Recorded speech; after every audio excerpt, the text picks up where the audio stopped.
à toutes et à tous. Je suis Jean-François Barre, vice-bâtonnier du barreau de Lyon.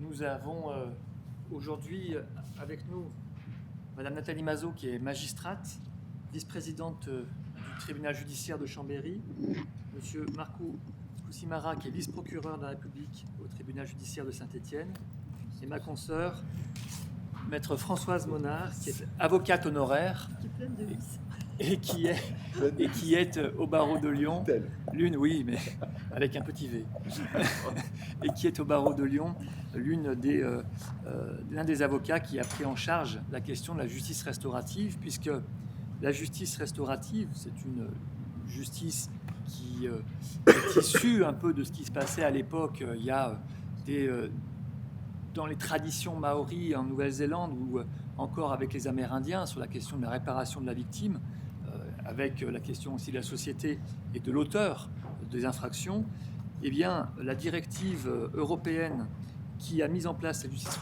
restaurative le 25 octobre 2012 s'est vue également dans ces éléments, reprise par la loi du 15 août 2014, vous savez, cette loi qui était relative à l'individualisation des peines et au renforcement de l'efficacité des sanctions pénales. Mais cette justice restaurative a mis un peu de temps avant de se mettre en place pour que l'outil pratique puisse être présent. Et c'est par la directive du 15 mars 2007 qu'on a pu enfin avoir les outils pour en bénéficier. Le barreau de Lyon, qui a voulu tout de suite, sous l'égide, c'était Laurent Junot-Fonget, sa bâtonnière, mettre cela en place au barreau de Lyon, en étroit accord et en partenariat avec le tribunal, à l'époque de grande instance de Lyon, a tout de suite voulu piloter ce projet de justice restaurative. Le barreau de Lyon, lui, il a une grande tradition aussi dans tout ce qui est les mardes, tout ce qui est les procédures de conciliation avec le centre de justice amiable également. Et c'est en parfaite collaboration que cette justice restaurative a trouvé sa place avec les magistrats. Et Lyon avait une spécificité vis-à-vis d'autres tribunaux aussi, puisque Madame Mazot va vous expliquer le fonctionnement de la justice restaurative, mais Lyon avait une particularité, c'est que le tiers, la personne tiers, le tiers indépendant qui arrivait entre l'auteur et la victime, puisqu'il faut qu'il y ait une intervention d'un tiers indépendant, eh bien, c'était les avocats honoraires, l'association des avocats honoraires de Lyon, qui a pris en charge cela à travers Avonor, les avocats honoraires, là où dans d'autres lieux, dans d'autres tribunaux, ce sont les associations de parties civiles qui ont voulu investir ce champ-là. Et la collaboration a été, je le dis, de manière tout à fait officielle et par la voix que je représente, à savoir l'Ordre des avocats du barreau de Lyon, ça a été véritablement un succès. Les choses se sont tout à fait bien incorporées. Il y a eu des sélections de dossiers, mais on va vous expliquer le mécanisme qui a été mise en avant. C'est la raison pour laquelle je souhaite céder la parole en premier lieu à Nathalie Mazot, qui va vous expliquer comment cette justice restaurative a pu à l'époque à Lyon se mettre en place. Merci monsieur le vice-bâtonnier. Merci aux organisatrices et puis à vous, public, qui nous encouragez. La justice restaurative, j'en ai entendu parler lorsque, aux assises, 5e assises du groupement européen des magistrats pour la médiation, et ce, avant même la loi du 15 août 2014, qui a intégré la justice restaurative dans le droit français. Ce fut, je le dis comme je le pense, un moment déterminant de ma carrière professionnelle et plus tard de mon engagement citoyen. À l'époque, comment imaginer une seconde que la rencontre d'une victime de faits graves avec son auteur soit possible? Je parle de 2014.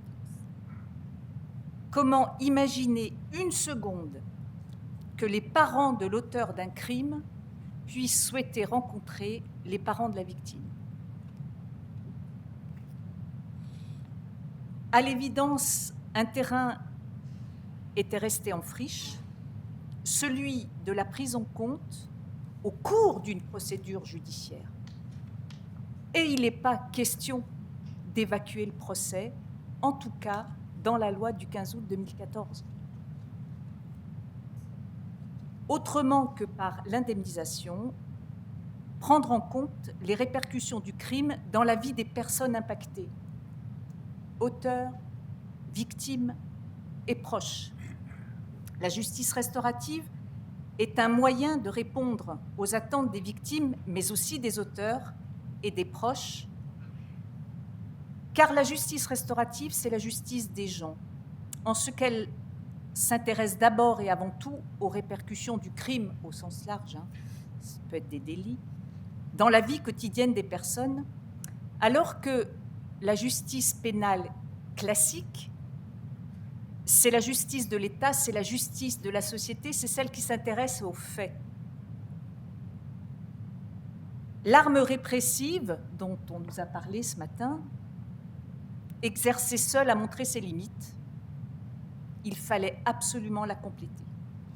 Alors, je fais un bref rappel de ce qu'est la justice restaurative, définie par l'article 10-1 du Code de procédure pénale. Vous la trouvez également à l'article 10-2 du Code de procédure pénale, 707 du Code de procédure pénale, et puis nous en parlons également dans un article D1-1 du Code de procédure pénale. Je vous en parlerai brièvement tout à l'heure.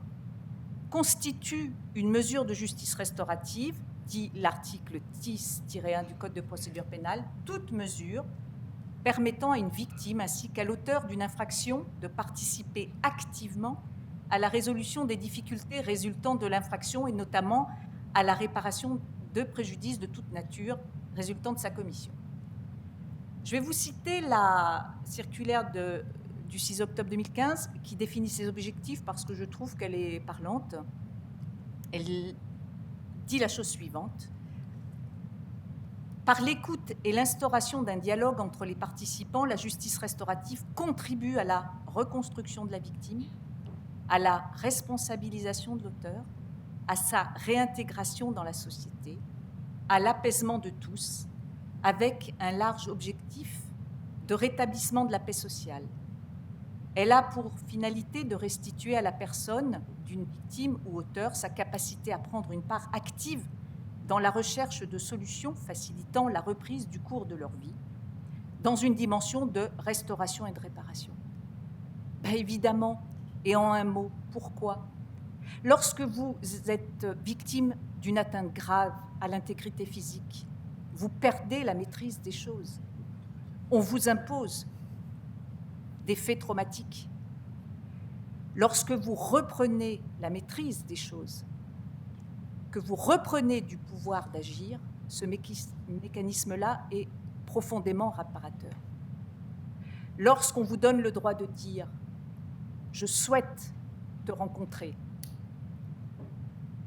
et que vous pouvez également dire « je ne souhaite pas te rencontrer »,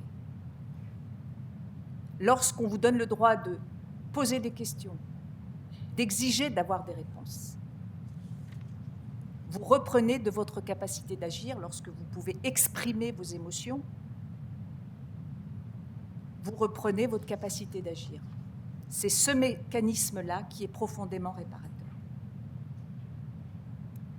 Alors, cette justice restaurative, qui a intégré notre droit, est un processus confidentiel, sécurisé, mis en œuvre sous le contrôle de l'autorité judiciaire ou pénitentiaire, par un tiers indépendant, spécialement formé à cet effet. Elle peut intervenir à tous les stades de la procédure pénale, lorsque les faits sont reconnus, et uniquement et exclusivement lorsque les faits sont reconnus, et lorsque les parties souhaitent y participer. Tu veux me rencontrer ? Eh bien, moi, je ne suis pas d'accord. Eh bien, dans ce cas-là, il ne se passe rien. J'ai également le droit de quitter à tout moment le processus, si je le souhaite. Cette part manquante de la justice pénale traditionnelle, qu'est la justice restaurative, m'est apparue clairement lorsque je présidais des comparutions immédiates. Je revois cette mère de l'un des prévenus dans le box, se portant à la hauteur de la famille de la victime pour venir présenter ses excuses. Je vous laisse imaginer en quoi est-elle responsable, et pourtant elle se sent concernée. L'expérimentation que nous avons menée est née d'une volonté partagée de mieux rendre justice. Lorsqu'on la pratique, on en voit bien les limites qui vous ont été rappelées précédemment. C'est frustrant. Nous passons des heures, nous parlons des faits, reparlons des faits, et encore des faits, les uns, les autres, et au bout du compte, qui est satisfait? Peu de personnes. Tout ça pour ça. Et pour autant, elle est indispensable, de toute façon inévitable. La justice restaurative en droit français est complémentaire de la justice pénale classique, donc il n'y a même pas, je dirais, à se poser de questions.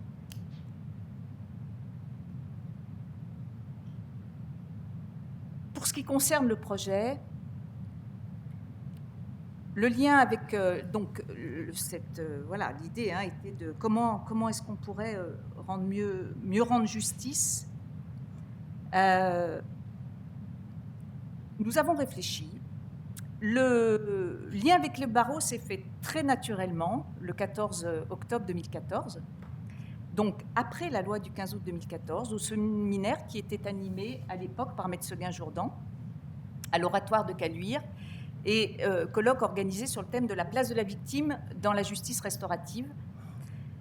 Et le lien s'est fait très naturellement également après avec les avocats honoraires le 20 janvier 2015. Un comité de pilotage, alors après je vous expliquerai pourquoi les avocats honoraires, rapidement, un comité de pilotage sur l'expérimentation de la justice restaurative en phase pré-sententielle.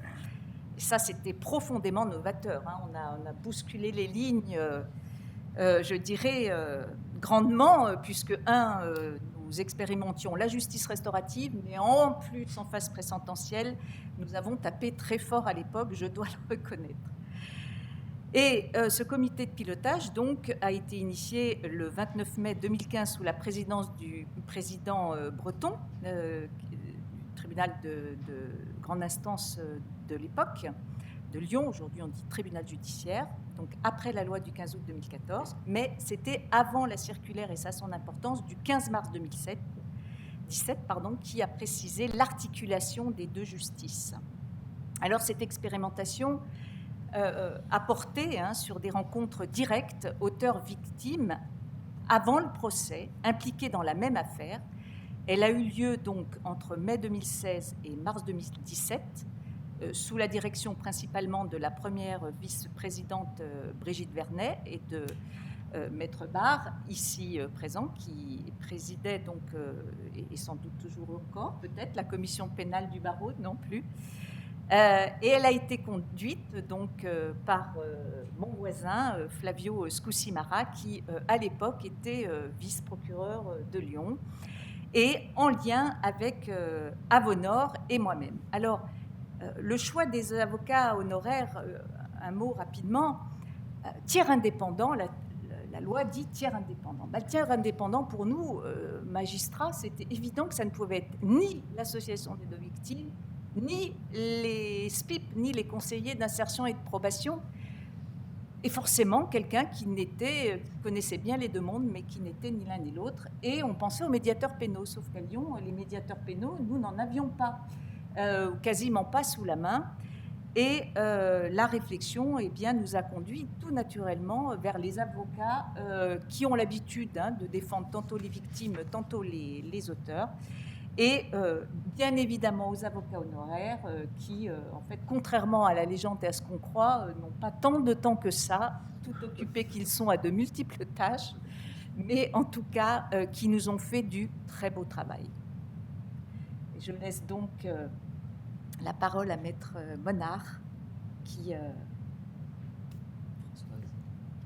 a participé à animer des mesures de justice restaurative. Merci Nathalie. Alors, c'est bien là? C'est bon là? Donc, une petite précision tout d'abord, il y en a peut-être qui se posent la question, qu'est-ce que c'est qu'un avocat honoraire? Donc, un avocat, ça marche pas? Si, ça marche. Un avocat honoraire, c'est tout simplement un avocat qui a pris sa retraite, mais qui a obtenu de l'ordre des avocats l'honorariat, qui lui permet de continuer à avoir une petite activité et surtout, c'est ce qui a intéressé, je crois, le plus les magistrats, en tant qu'avocat honoraire, nous avons l'obligation du secret professionnel. Nous continuons à avoir l'obligation du secret professionnel et ça, c'est vrai que dans la justice restaurative, c'était intéressant. Alors moi, je vais vous raconter, vraiment, je vais être tout à fait terre à terre, je vais vous raconter tout simplement un dossier qui m'est arrivé. Alors, les dossiers sont triés par les magistrats avant l'audience qui est fixée généralement 3 mois après, et on obtient uniquement l'ordonnance de renvoi devant le tribunal correctionnel. C'est-à-dire qu'on sait simplement pourquoi l'auteur est renvoyé devant le tribunal correctionnel. Et ce dossier-là, c'était un jeune garçon de 14 ans, 14 ans au moment des faits, qui en avait 18 au moment où je reçois le dossier, et qui avait été victime d'une agression sexuelle de la part d'un voisin de sa mère. C'est un jeune homme qui était placé par le juge des enfants dans un établissement, mais il exerçait des droits de visite chez sa mère, et lors de l'exercice d'un de ses droits de visite, le voisin a abusé de lui, et d'ailleurs cela s'est reproduit chez la mère à plusieurs reprises. Donc voilà les faits dont j'ai connaissance. Normalement, quand on reçoit le dossier, on contacte tout de suite l'avocat. Là, pas de chance, le jeune homme, il n'avait pas d'avocat. Donc, j'essaye de le joindre et par chance, il y a un numéro de téléphone chez la mère qui marche toujours au bout de 4 ans et je peux joindre le jeune homme au téléphone. Donc, je me présente, je lui explique ce que c'est que la justice restaurative et que, éventuellement, je peux le mettre en face de l'auteur s'il a quelque chose à lui dire. Et le gamin, il me répond, bah, moi, si vous me mettez en face de lui, c'est pour lui casser la gueule. Et là, je lui dis, bah, après tout, pourquoi pas ? Il faut dire que nous tenions nos audiences, entre guillemets, de justice restaurative au palais de justice. On avait une salle qui était mise à notre disposition et partant, on avait donc un service d'ordre. Donc j'étais relativement tranquille avec le service d'ordre derrière moi. Puis surtout, je me suis dit, avec un peu de chance, on va peut-être bien lui faire changer d'avis avant qu'il rencontre l'auteur. Donc, je lui demande s'il a l'intention de venir à l'audience. Il me dit non, mais moi, ça ne m'intéresse pas du tout. Je veux oublier. Tout ça, c'est des faits passés. J'en ai rien à foutre et je ne veux plus en entendre parler. Donc, je lui explique que ça aura peut-être quand même un petit intérêt, etc., etc. Et elle me dit, mais de toute manière, je n'ai pas d'avocat. Alors, je lui dis, écoutez, ça, ce n'est pas un problème. Je vais vous proposer quelques noms d'avocats spécialisés en droit des mineurs qui pourraient intervenir dans une mesure de justice restaurative et qui pourraient être avec vous à l'audience. Alors, il y avait un double deal. Il fallait que je trouve des avocats qui soient libres le jour de l'audience, parce qu'il n'était bien évidemment pas question de changer d'avocat entre la justice restaurative et l'audience, et puis surtout qui acceptent de faire ça bénévolement, parce qu'à l'époque, il n'y avait aucune indemnisation possible, toujours pas d'ailleurs, je crois. Et donc, il fallait qu'ils acceptent de prendre le temps de rencontrer leurs clients, de leur expliquer ce que c'était que la justice restaurative, de venir à une première rencontre avec moi, de venir à une rencontre avec l'auteur, etc., etc. Donc, je trouve quand même quelques confrères bienveillants. Je donne les noms au jeune homme et par chance, il trouve une avocate. Et donc, je reçois le garçon avec son avocate, donc dans la salle du palais de justice, et je lui pose les questions classiques. Qu'est-ce qu'il veut dire, qu'est-ce qu'il veut qu'on lui dise, qu'est-ce qu'il attend de la rencontre. On leur demande également comment il souhaite être positionné. Alors lui, il était d'accord pour être en face de l'auteur.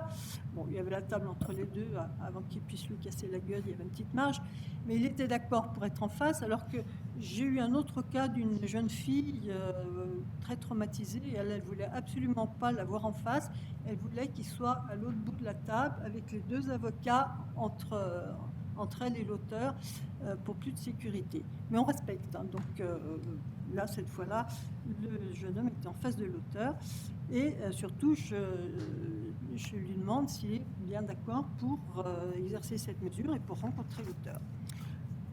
Forte de tout ça, ensuite, je reçois l'auteur avec son avocat.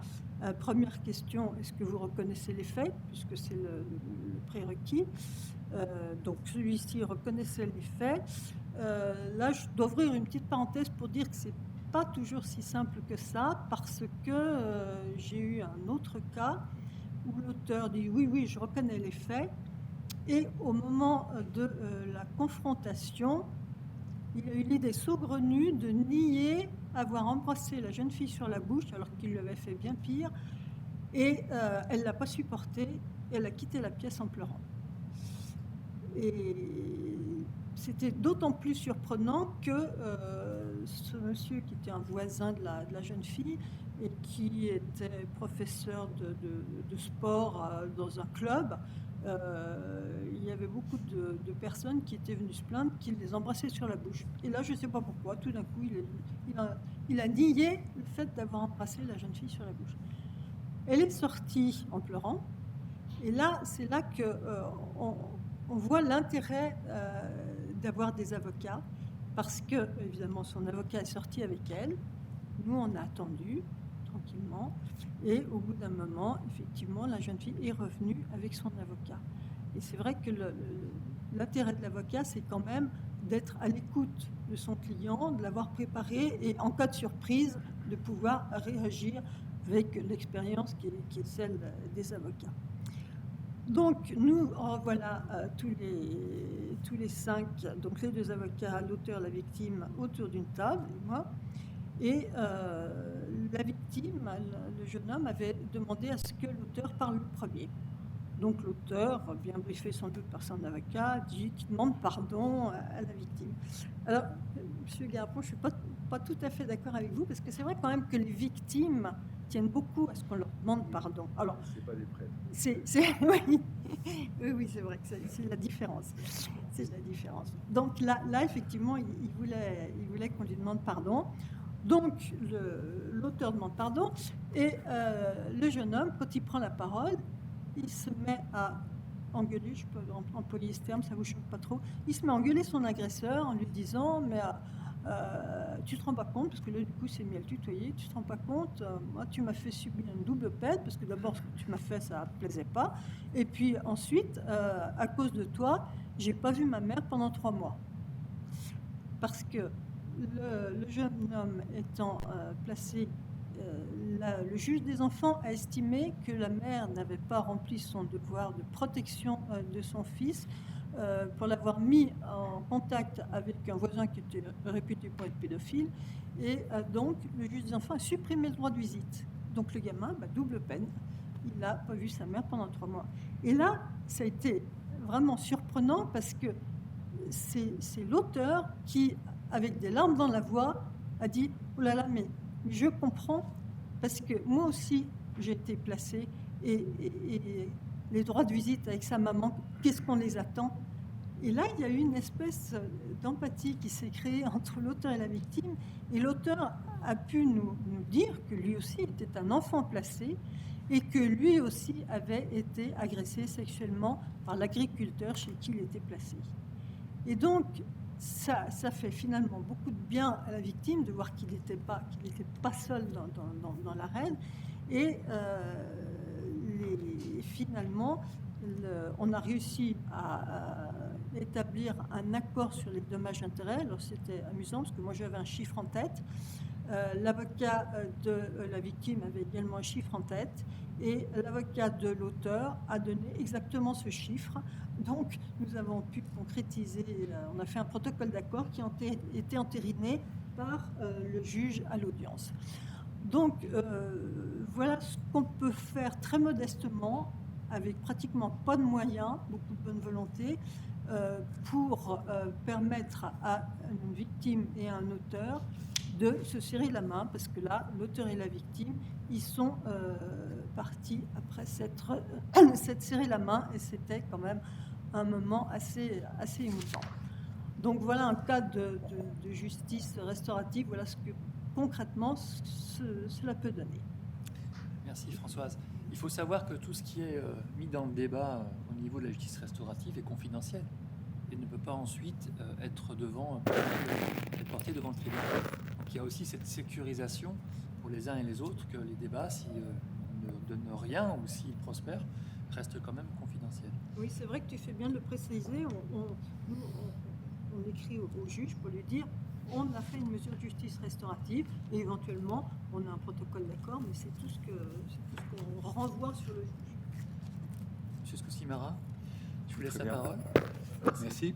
Donc, Marcos Scoucimara, je suis actuellement procureur adjoint à Saint-Étienne. J'ai été au parquet de Lyon jusqu'à fin 2016 et j'ai participé pendant un peu plus d'1 an à ce programme de justice restaurative, cette expérimentation que j'ai trouvée absolument passionnante, en précisant, en reprenant des termes qui ont été évoqués, que on est bien dans une justice qui est une justice complémentaire qui s'articule avec le procès pénal.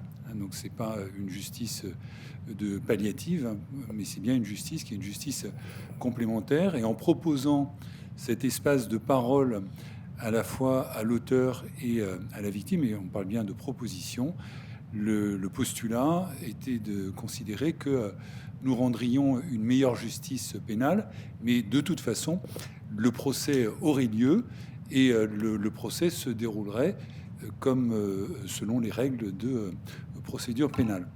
Donc mon propos, en fait, je vais l'articuler autour de 2 points. C'est d'une part l'articulation avec le procès pénal, parce que c'est important d'évoquer ça. On est...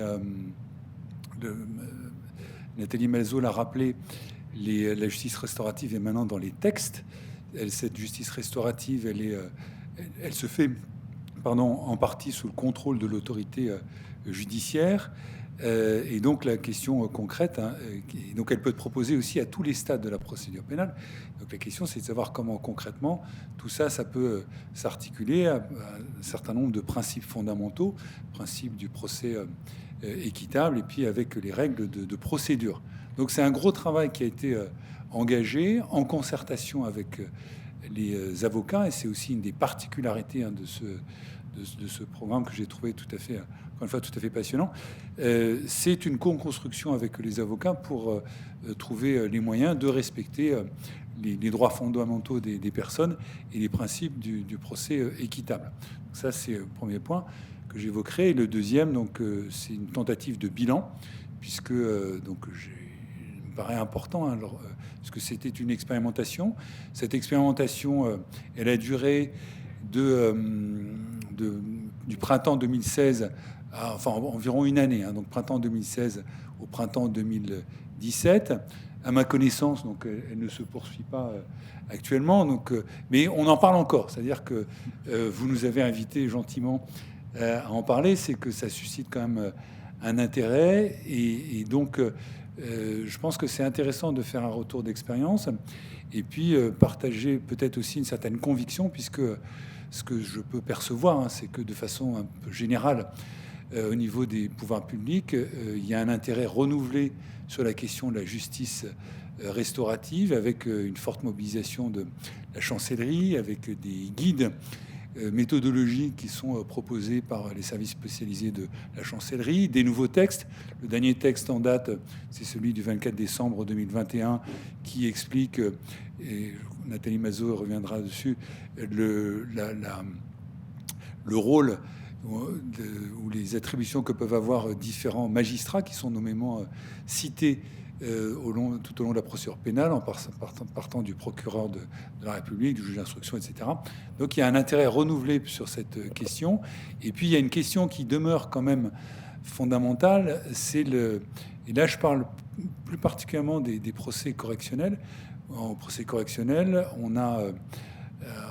va vite, on a des moyens qui sont limités, avec une contrainte de temps qui est forte. Autant la justice en cour d'assises, et fort heureusement, c'est une justice qui prend davantage son temps, où il y a une place importante qui est donnée à la parole. Ce que j'ai observé, c'est mon expérience, et c'est aussi une source d'insatisfaction, c'est que sur des faits qui peuvent être des faits d'une particulière gravité, la parole et c'est pas forcément volontaire, hein, mais la parole est escamotée, soit parce que les parties, et je pense aux victimes, ne sont pas présentes, soit parce qu'elles n'osent pas s'exprimer, soit tout simplement parce qu'on va très vite. Et ce besoin de justice, il s'exprime aussi par le besoin d'exprimer, là je parle de la victime, exprimer ce qui a été vécu et ce qui ne se rapporte pas simplement à une qualification pénale, qui ne se rapporte pas simplement à ce qui est défini dans les textes, hein, l'acte de pénétration pénale ou d'attouchement sexuel, ou quand, etc.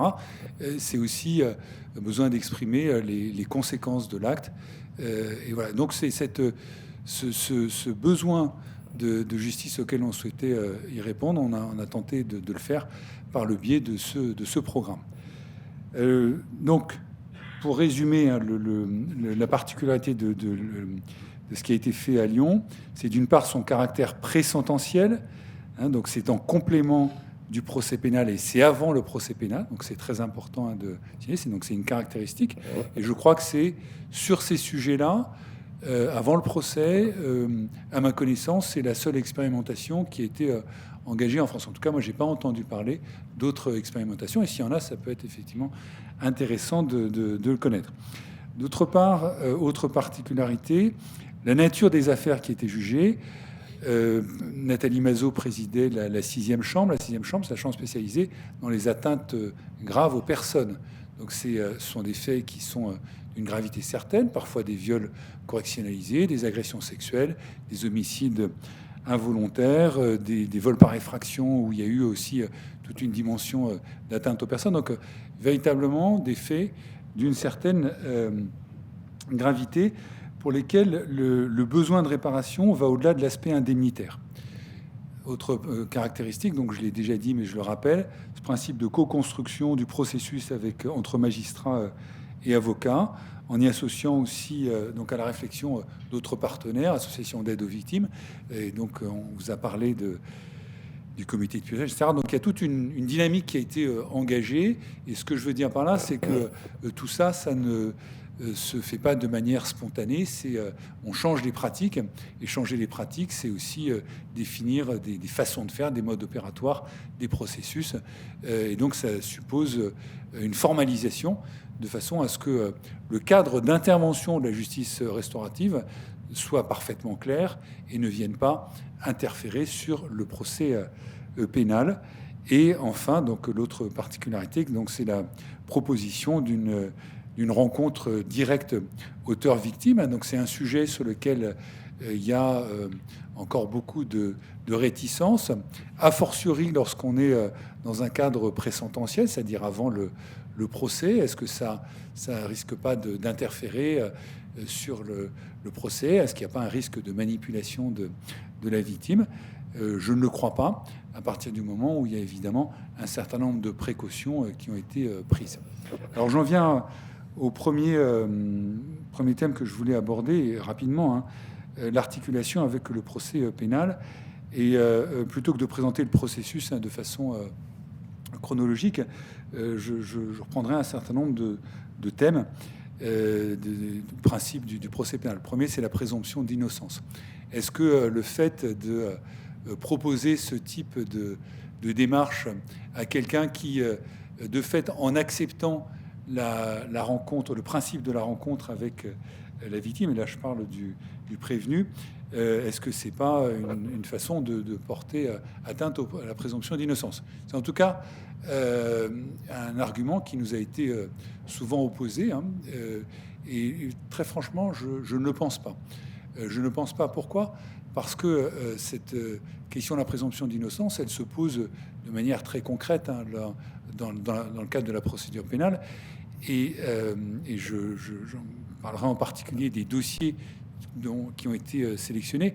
Le champ d'application, c'est important de le déterminer, le champ d'application de cette expérimentation, c'était des dossiers d'information judiciaire. Dossier d'information judiciaire, ça veut dire qu'il y a un juge d'instruction qui a été saisi, ça veut dire qu'il y a un travail important de recherche de la manifestation de la vérité qui a été engagé sous contrôle d'un juge avec des avocats, lorsqu'il s'agissait d'agressions sexuelles, donc des expertises, etc. Et dans le cadre de cette procédure judiciaire, procédure d'information judiciaire, le principe de la sélection de ces dossiers ne s'est fait qu'à partir du moment où il y avait reconnaissance devant le juge d'instruction des faits. Et quand je dis reconnaissance des faits, c'est reconnaissance dans leur matérialité et aussi dans leur qualification juridique. Ce qui fait que juridiquement, il aurait été possible, enfin si ça avait été possible, certaines affaires auraient pu être orientées dans le cadre d'une procédure de reconnaissance préalable de culpabilité. Je précise que pour les agressions sexuelles, ça n'est pas possible en droit français, mais on en est quand même à ce stade-là, c'est-à-dire que il y a eu cette reconnaissance des faits au stade de l'instruction, ensuite des charges considérées comme suffisantes par le juge d'instruction pour qu'il y ait un renvoi devant le tribunal correctionnel et ensuite un procès qui se déroule avec une personne qui est tout autant considérée comme présumée innocente et un procès qui se déroule dans des conditions normales avec une parole qui reste libre. Donc cette question de la présomption d'innocence, à mon avis, enfin, ça a été de toute façon une précaution, mais je pense que les garanties qui ont été mises en œuvre permettent de faire en sorte que, enfin, moi je peux très clairement dire que ça n'a pas eu d'interférence sur la question de la culpabilité, c'est-à-dire que les auteurs présumés, les prévenus, ceux pour lesquels on estimait qu'il y avait des charges suffisantes, ont été jugés normalement par un tribunal correctionnel avec les règles du procès pénal. La question de l'impartialité, c'est aussi une question qui s'est posée. Question de l'impartialité du tribunal. Donc ça a été rappelé, le contenu des échanges entre les parties reste confidentiel. Donc on est bien dans un espace de parole qui est laissé aux parties, considérant que cet espace de parole il répond à un besoin après toute une démarche d'information et d'adhésion finalement au principe à la fois de la rencontre avec le tiers indépendant et rencontre avec l'auteur. Et ça, donc il y a eu pas mal de refus, mais parfois aussi il y a eu des acceptations et on est allé jusqu'au bout de ce processus.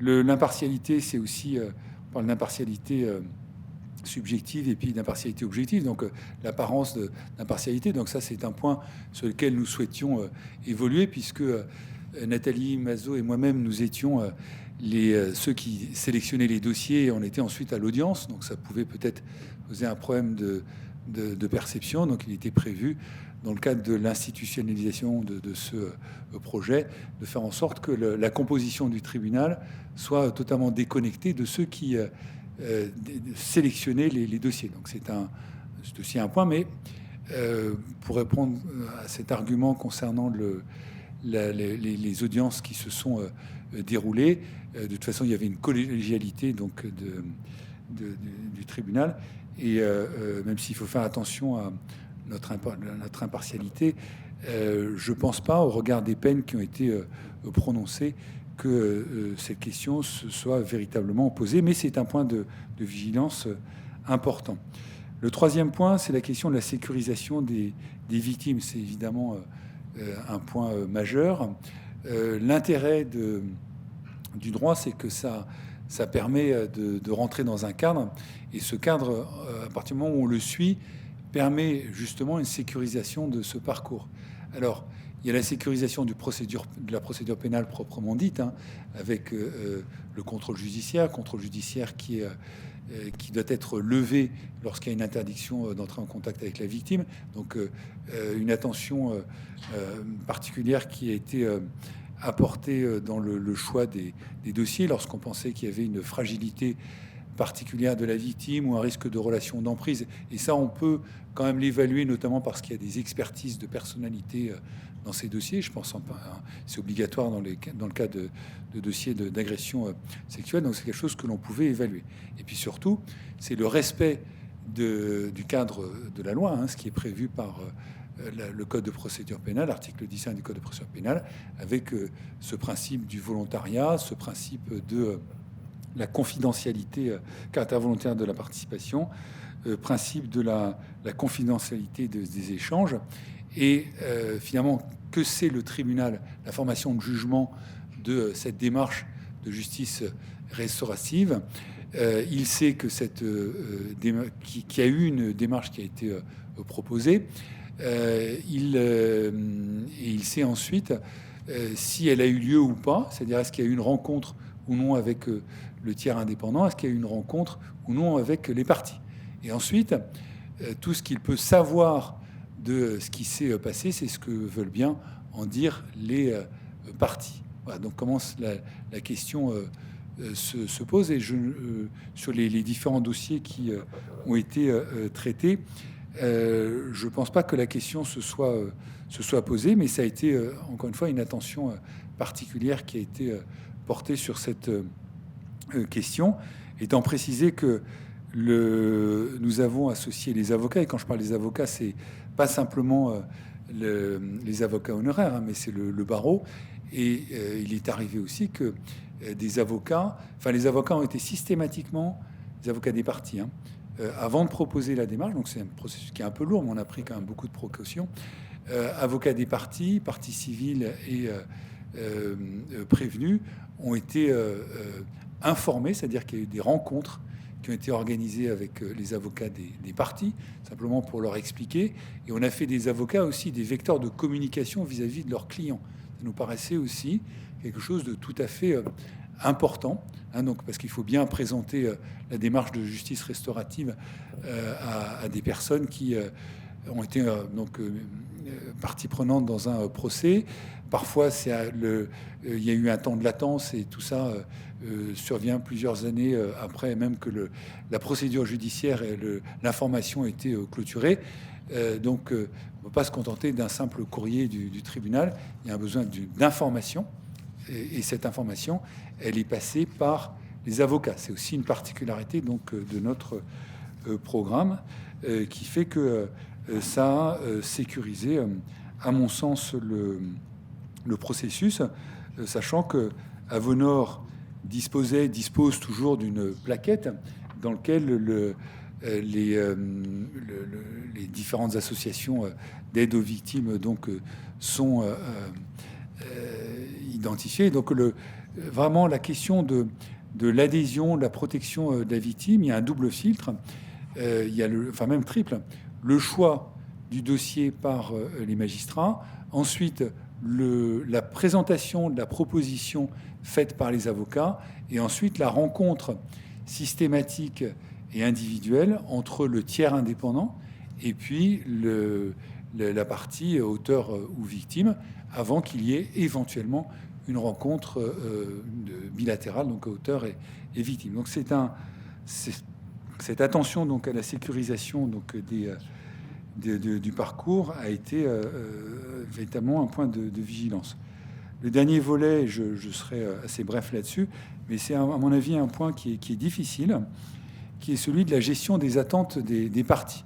Et c'est un point délicat en fait, puisque donc vous avez un procès, l'institution judiciaire propose officiellement une démarche de justice restaurative avec cette rencontre, etc. Et donc le fait de participer à cette démarche, et là je ne parle pas d'instrumentalisation de la justice, mais je parle d'attente légitime, hein, de la part des personnes, enfin normale en tout cas.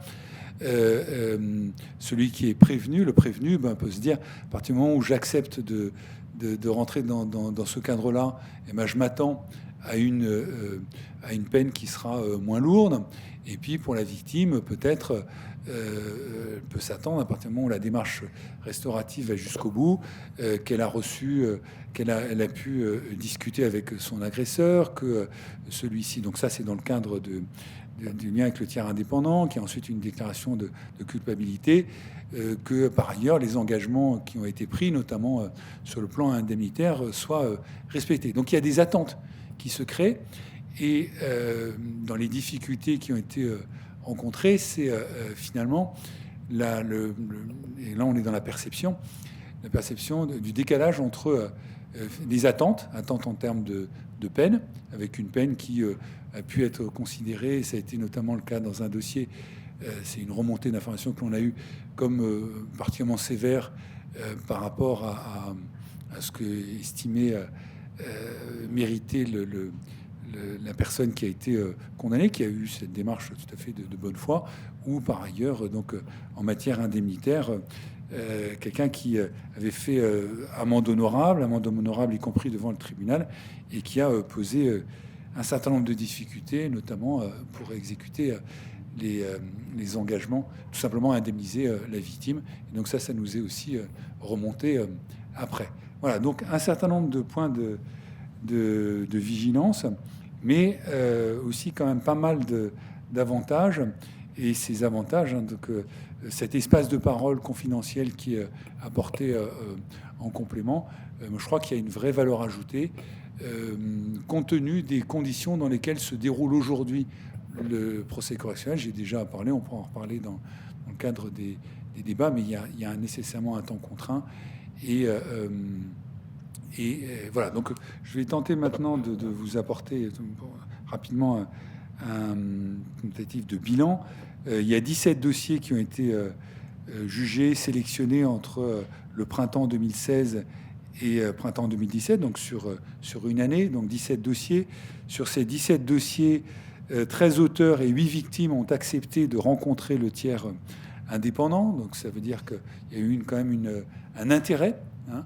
Et je précise encore une fois que pas mal de ces dossiers, et c'était aussi une des motivations de cette proposition, étaient des dossiers anciens, c'est-à-dire qu'ils étaient dans les stocks du tribunal depuis un certain temps. Donc ça a été l'intérêt de cette démarche a été suscité après les différentes rencontres qui ont été proposées.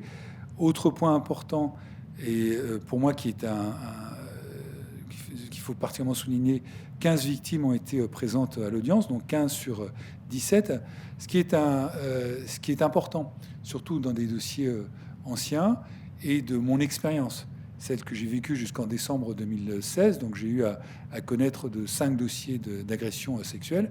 Sur ces 5 dossiers, les victimes étaient présentes. Et donc ceux qui ont eu l'habitude du processus judiciaire, hein, d'avocats, magistrats, etc., savent que souvent, les victimes, à un moment, ne veulent plus en entendre parler. C'est plus leur affaire, ou en tout cas, soit elles sont plus présentes, soit elles sont représentées par un avocat, soit, enfin, c'est quelque chose qu'elles veulent laisser derrière. Mais donc, les victimes étaient présentes, ont tenu à être présentes, et se sont exprimées. Et je considère qu'en soi, c'est une des retombées positives de cette expérience, c'est que donc elles étaient là pour en parler. Et sur ces 17 dossiers, donc il y a eu 3 rencontres directes auteurs-victimes, donc on pourra dire c'est peu, mais enfin c'est quand même significatif.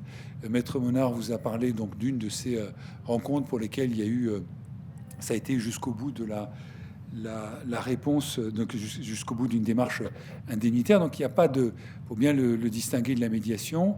On fonctionne en boucle ouverte, c'est-à-dire qu'il n'y a pas on attend, ça devient l'affaire des parties, ce qui se passe avec le tiers indépendant, et donc la justice n'en attend rien, si ce n'est que ce qu'en voudront bien dire les parties. Donc 3 rencontres avec le tiers auteur-victime, et puis un échange épistolaire avec l'audience. D'un point de vue qualitatif, très rapidement, je vous ai parlé de la présence plus importante des victimes, particulièrement dans les dossiers d'agression sexuelle. On pourra revenir au cours des débats sur ces différentes affaires, parce que là, on est sur des cas pratiques, ça serait trop long dans le cadre de cette présentation, mais c'est...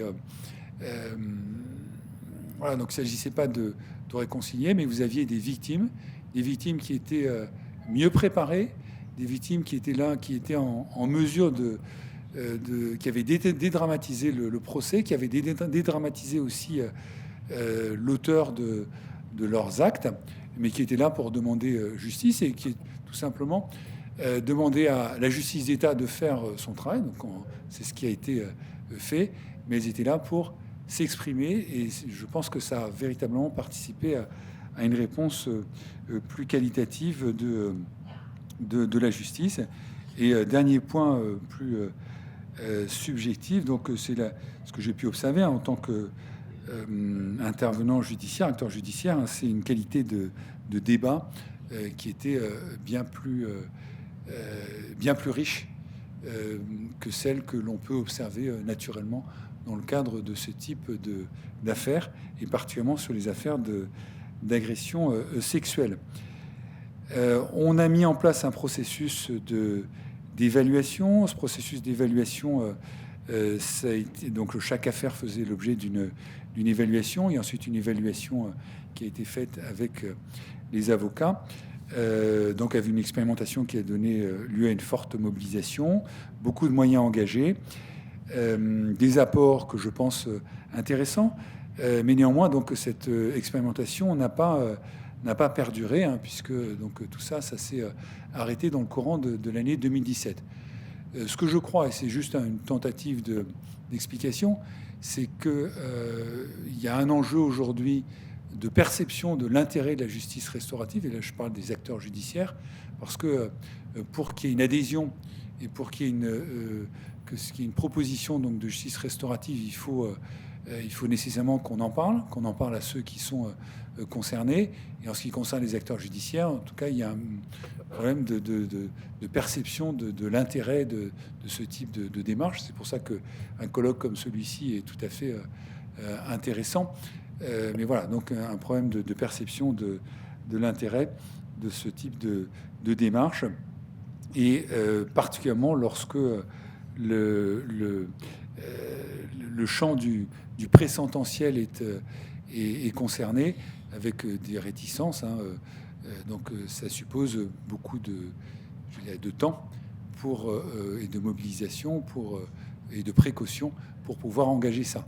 Le post-sententiel, et j'en terminerai par là, est très largement investi avec des administrations qui sont chargées de le mettre en œuvre. Je pense à l'administration pénitentiaire, au SPIP, à la protection judiciaire de la jeunesse concernant les enfants. Mais on s'intéresse plutôt au post-sententiel. Donc une fois qu'il y a eu condamnation, en ce qui concerne le pré-sententiel, il y a encore un terrain à explorer, hein, ou en tout cas à réactiver, si tant est qu'on considère que cela a un intérêt. Donc je vais passer la parole je crois, Nathalie, hein, tu as prévu d'intervenir maintenant sur l'avenir. Hein. Donc c'est important, avant de parler de questions, donc nous allons faire un tout petit tour de table sur comment nous on voit l'avenir, et puis avant d'engager le débat. Merci Marco. Alors, pour information, en 2019, il y a eu 30 mesures avec 100 participants sur le plan national, hein, alors en post-sententiel. Et puis, il y a eu 15 médiations restauratives, dont une dans une affaire d'inceste. Et en 2020, il y a eu 14 mesures avec 43 participants. Alors, quel avenir pour le pré-sententiel et après pour le post-sententiel? Alors, avant de vous donner mon point de vue, parmi les cas qui ont fait l'objet d'une mesure de justice restaurative, nous avions une affaire délicate d'inceste entre frères et sœurs dans une famille de 11 enfants catholiques. Je n'en dis pas plus pour ne pas que ça puisse être identifié, avec naissance d'un enfant. Ça nous vient, justice, 18 ans après les faits. On demande au magistrat de juger un frère pour les faits commis sur sa sœur lorsqu'il était mineur en partie et majeur pour l'autre partie. La famille a inventé une belle histoire en disant autour d'elle que qu'ils avaient recueilli l'enfant d'une fille-mère. Voilà. Et le frère et la sœur se rencontraient régulièrement en fête de famille. Donc, quand ils étaient mineurs, ils étaient au sein de la famille, mais quand ils ont quitté, ils sont devenus majeurs et qu'ils sont devenus autonomes, ils ont quitté la famille. Mais cette famille avait le sens de la famille. La preuve, c'est qu'ils avaient accueilli le fils d'une fille-mère, malgré les 11 enfants déjà présents. Et ils ne parlaient bien sûr jamais des faits. ils se croisaient aux fêtes familiales, aux réunions familiales, et ne parlaient jamais des faits. L'affaire nous vient. Écoutez, c'est tombé en pleine expérimentation. Et là, je me suis dit, tant mieux. Donc, nous leur avons proposé de participer, bien sûr, à une mesure de justice restaurative. Ils ont accepté. Et je dois vous dire que là, en tant que magistrat, j'ai eu vraiment le sentiment de rendre justice pleinement. Alors, vous allez me demander qu'est-ce que vous avez fait, quelle condamnation, bien sûr, dispense de coupable, mais dispense de peine. Pourquoi ? Parce que c'était 18 ans après les faits, parce que avions-nous les bons coupables devant nous ? Voilà. Et puis au fond, qu'est-ce qu'ils voulaient, ces deux-là ? Plus qu'une condamnation. Et ce fameux pardon, chers collègues, c'est vrai qu'il revient. Alors, pour cadrer, la justice restaurative, c'est pas fait pour pardonner et c'est pas fait pour recréer du lien. Et puis là, l'indemnisation, c'était tout à fait exceptionnel, c'est très secondaire dans le mécanisme de la justice restaurative. Voilà, si ça se fait très bien, mais c'est pas le but recherché. Mais enfin, si ce pardon, les victimes le veulent, pourquoi le leur refuser ? Mais ça les regarde, c'est si elles le souhaitent, si elles le veulent. Mais en tout cas, c'est pas la démarche, c'est pas l'objectif. Et je le dis, c'est encore moins pour créer du lien, c'est pour fermer une porte. C'est pour aller de l'avant, refermer une porte pour pouvoir continuer sa vie de façon apaisée si possible. Donc, la sœur nous a dit à l'audience, j'ai obtenu le pardon que j'attendais depuis si longtemps. Et le frère a dit, moi j'ai pu enfin lui parler et mettre des mots sur ce qui s'était passé. Voilà, écoutez, moi j'étais bien. Voilà, parce que s'il avait fallu juger cette affaire dans les conditions de jugement actuelles, nous aurions mal jugé. Alors, quel avenir pour le présententiel ? Donc, la justice restaurative, vous l'avez deviné, peine à s'imposer en France à quelque stade que ce soit. Et pourtant, je constate avec la plus grande satisfaction qu'elle pénètre toujours plus notre droit et, sans insister, dernièrement, dans notre droit, un D111 issu du décret du 21 décembre 2020, qui a été modifié par le décret du 21 novembre 2021, et qui prévoit que, rappelle que la victime et l'auteur ont la possibilité de participer à une mesure de justice restaurative qui doit leur être proposée lorsque cette mesure est envisageable par le procureur de la République, le juge d'instruction, le président du tribunal et le juge d'application des peines.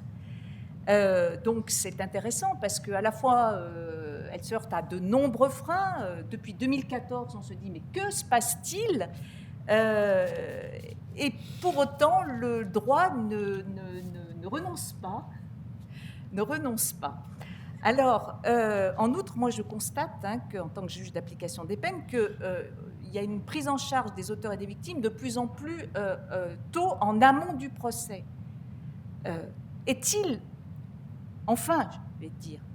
déraisonnable de croire que le procès pourrait être l'issue d'un processus visant à atteindre les objectifs de réparation, de réinsertion et d'apaisement, plutôt que son consentement ? En France, qu'est-ce qu'on faisait ? On attendait le procès pour qu'il se passe quelque chose. Déjà, pour dire qui est coupable, qui est victime, et puis entamer un processus de réparation par l'indemnisation. Et là, on commence à se dire, tiens, si on raisonnait différemment, si, au lieu de perdre notre temps, quand on a commencé l'expérimentation, les dossiers d'information judiciaire attendaient dans les placards, certains étaient en attente de prescription.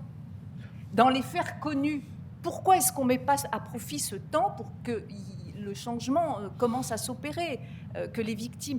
Le temps est une maltraitance. Le temps de jugement des affaires, c'est de la maltraitance. Le temps est suspendu. Qu'est-ce qu'elles veulent, les victimes ? Qu'est-ce que veulent les auteurs ? C'est que ça soit jugé au plus vite pour pouvoir passer à autre chose. Voilà. Donc, pourquoi pas mettre ce temps à profit? Et pourquoi ne pas imaginer que le procès serait l'aboutissement d'un processus et non plus son commencement? Alors, plus largement, quel est l'avenir de la justice restaurative en France? Alors, en l'absence, déjà, en l'absence de mise en œuvre de l'action publique, quand les faits sont prescrits, ou quand il n'y a pas suffisamment de charges pour qu'elle triomphe, pour juger, elle a toute sa place.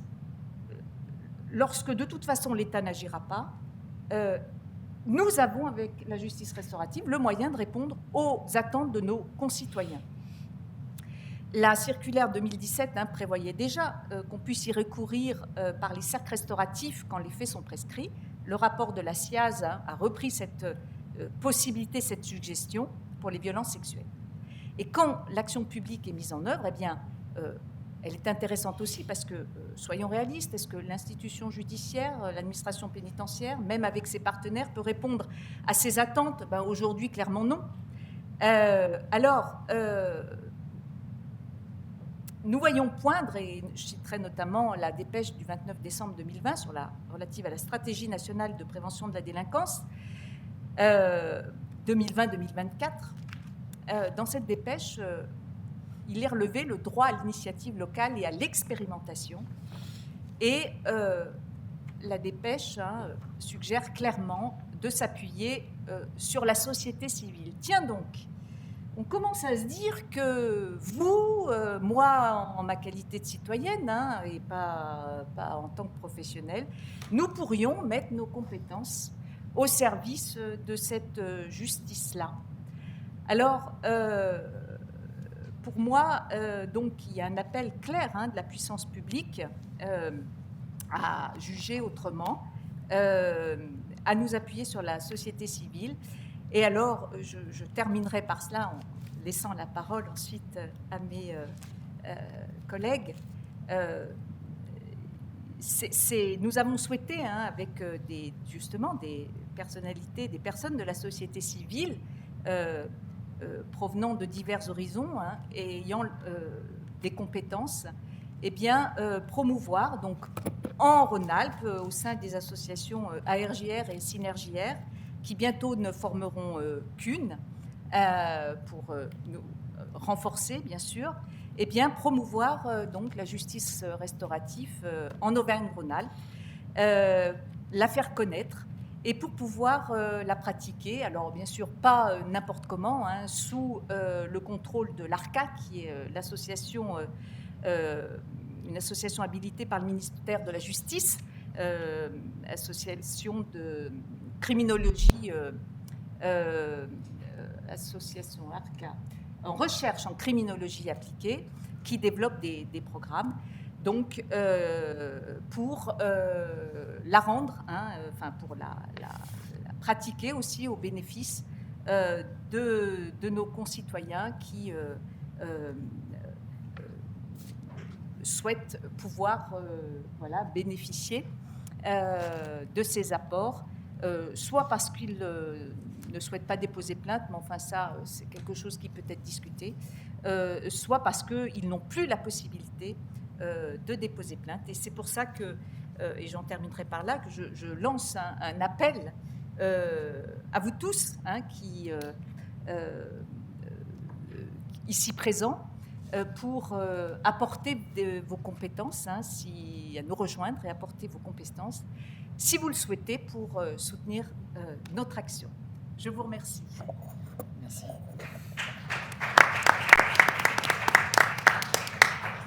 Juste avant de passer aux questions, on a encore un peu de temps, mais puisqu'on a entendu au final dans ce processus de justice restaurative le tiers indépendant, le parquet et le siège, vous parlez, parce que j'avais également eu un dossier dans ce processus-là, de l'avocat, à travers l'accompagnement de son client, que ce soit prévenu ou plaignant, partie civile. Le point de vue qui est le mien, qui est de dire que véritablement la justice restaurative, cette expérimentation qui a été menée en partenariat avec le barreau de Lyon, a été un processus extrêmement satisfaisant. Le recul que j'ai et le dialogue avec mes confrères qui ont participé sur les dossiers qui ont été sélectionnés a été de révéler que cela a été un processus satisfaisant pour plusieurs raisons. D'abord parce qu'il y a eu une sélection des dossiers, qui était une sélection tout à fait proportionnée, parce qu'il doit inclure la justice restaurative. Ensuite, parce que ce qu'attend le plaignant, la plaignante, c'est bien évidemment cette reconstruction et que l'avocat ne peut pas garantir à celui ou celle qu'il défend que le procès sera la panacée. Et quand on parle de confiance dans la justice, à l'évidence, cette confiance, elle se nourrit aussi des attentes des uns et des autres. Certes, c'est un pouvoir étatique et certes, ce qui est rendu au moment du délibéré est une sanction et est une réponse sociétale à l'infraction qui a été commise. Mais parfois, et on le dit souvent, la victime ne trouve pas forcément sa place. Et combien de fois j'ai pu assister des victimes qui m'ont dit « mais j'aurais aimé à ce moment-là, à l'audience, trouver les mots ou dire cette phrase, avoir cette répartie que je n'ai pas eue ». Vous savez, c'est ce fameux syndrome de l'escalier que Diderot a inventé. C'est-à-dire qu'à un moment donné, vous voulez réagir, vous ne le pouvez pas parce que vous n'avez pas le sens de la répartie à l'instant T, que vous l'avez par la suite. Et c'est vrai que les dialogues qui sont instaurés en pré-sententiel sont des dialogues qui correspondent à finalement une relation, qui correspondent finalement à une discussion, qui ont un double intérêt.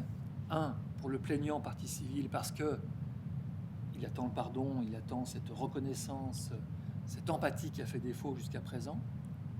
Deux, parce que l'auteur des faits, qui est dans la reconnaissance, lui, bien, n'oublions pas que nous luttons aussi contre la récidive.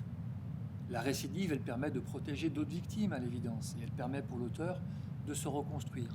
Et je crois que par le dialogue, par les échanges, par le fait, comme vous disiez à l'instant, ma chère consoeur, sur le fait de dire, mais il s'est rendu compte que celui qui était en face de lui n'était pas si différent de son vécu même, de son vécu propre, eh bien cette empathie, elle permet aussi à l'auteur à avancer, à se construire pour éviter la question de la récidive. Donc, étant bien souvent des deux côtés un peu schizophrène, on va dire, à la fois avocat des parties civiles et à la fois avocat des prévenus, je crois que cette justice restaurative, c'était un succès. C'était un succès dans la manière dont les choses se sont passées, dans la rencontre entre les auteurs et les victimes, et que nécessairement, cela correspond à un certain type de dossier. Vous savez que la pratique habituelle, enfin, de plus en plus importante des déferrements, font que je pense que la justice restaurative n'a malheureusement pas sa place dans les déferrements, dans cette volonté de juger de manière immédiate. Mais par les dossiers d'instruction, et vous le disiez, Madame le Président, à l'instant, oui, quand il y a une ORTC, déjà on évacue la question des nullités, la question de ce débat, et ce que disait également M. le procureur, on évacue cette question de combat du dossier même, et que je pense que la justice restaurative, à travers et à la fin de l'instruction préparatoire, c'est un lieu qui est un lieu pour elle d'évidence qui peut fonctionner. Donc ça, c'était le point de vue de l'avocat qui a participé à ces dossiers. Alors, il y a eu des dossiers d'infraction sexuelle, vous le releviez. Il y avait aussi des dossiers, je pense que la justice restaurative trouve sa place dans tous les dossiers qui sont des dossiers d'homicide involontaire, de blessures involontaires, où les familles sont dans des questions et dans des attentes extrêmement importantes. Et on a vu que cela fonctionnait. C'est regrettable, et je le dis en tant qu'avocat, je quitte ma casquette de vice-bâtonnier, mais c'est regrettable que les choses ne puissent pas continuer parce que c'est un véritable apport dans la question de la confiance dans la justice. On est tous là, avocats, magistrats, pour qu'il y ait une œuvre de justice. Et cette œuvre de justice, je pense, se construit comme ça. Je laisse la place aux questions. Si vous avez des questions, bien évidemment, nous sommes là pour répondre. Je voudrais juste avant rebondir sur la récidive. Il y a une chose à laquelle je pensais, je ne sais pas si je suis particulièrement optimiste, mais ce jeune homme qui a été victime d'abus sexuels, quand on sait qu'il y a un cercle vicieux qui fait que les victimes deviennent auteurs, je me demandais si notre mesure de justice restaurative aurait peut-être permis de casser cette chaîne et de faire que ce garçon qui ne voulait pas venir à l'audience et qui avait enfoui en lui son préjudice, si peut-être que la justice restaurative aurait permis qu'il ne reproduise pas lui-même sur d'autres ce qu'il a vécu. Mais c'est une question que je me pose. Je vous en prie, allez-y. Merci, je vais faire vite parce qu'il y a plein de questions. Mais merci à tous et toutes pour cette narration extrêmement intéressante. Alors, j'étais très perturbée tout à l'heure par le recours à ce qui me semblait être des techniques visant le dialogue, le récit partagé, la réconciliation à la commission reconnaissance et réparation de l'Église tout à l'heure. Donc, autant vous dire que là, je suis carrément en train de tomber de l'armoire.